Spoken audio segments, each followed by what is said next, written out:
చదువురాని దద్దమ్మవి నువ్వు మా కూతురికి మంచి మాటలు చెప్పేటంతటి గొప్పదానివా? మాటలకి హద్దుండకపోతే నా చేతులు నీ చెంపలకు సమాధానం చెప్పాల్సి వస్తుంది.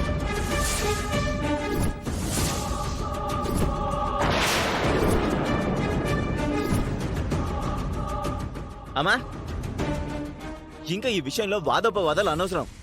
అక్షయ్ విషయం ఈ రోజు తేలిపోవాల్సిందే. తల్లిదండ్రులు మేమున్నా కూడా మా కూతురు మాకు దూరం అయింది. అలాగే అక్షయ తల్లిదండ్రులు కూడా ఉండుంటారు. వారి గురించి తెలిసేంత వరకైనా మీరు ఆగక తప్పదు. అప్పుడు అక్షయ సంగతి ఆలోచిద్దాం.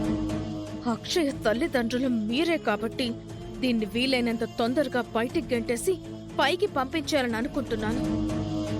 ప్రస్తుతానికైతే ఈ సమస్యకి ఒక పరిష్కారం దొరికిందని నాకు అనిపించింది.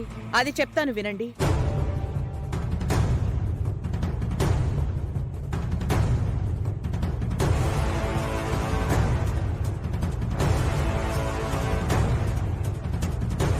అక్షయ తల్లిదండ్రులెవరో తెలిసేంతవరకు అక్షయ మనింట్లోనే ఉంటుంది.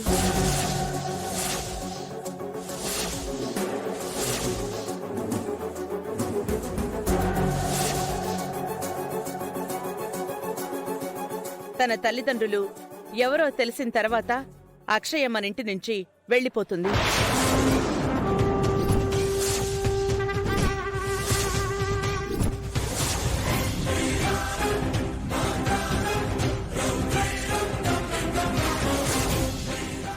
అప్పుడు మీరు అడ్డుపడకూడదవని నేను చెప్పింది మీకు సమ్మతమేనా?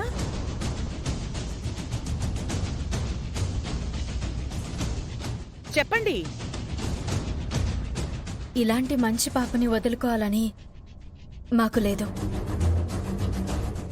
కాకపోతే తల్లిదండ్రుల దగ్గరికైతే పంపించకుండా ఉండలేం కదా.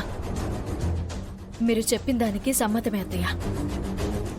సమస్యకి పరిష్కారం దొరికింది కదా, ఇక ఈ విషయం గురించి వదిలేయండి.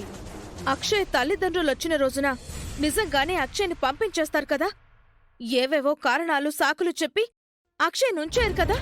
అలా ఉంచను. అలా అని మన కులదైవం మీద ప్రమాణం చేసి చెప్పు.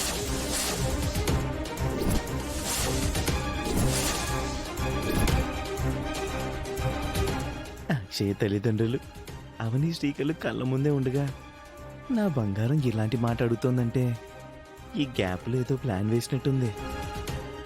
ఇందులో ఏదో తిరకాసుంది, వద్దమ్మా. గతంలో కూడా మీ ఇద్దరితో సంతకాలు చేయించుకుంది.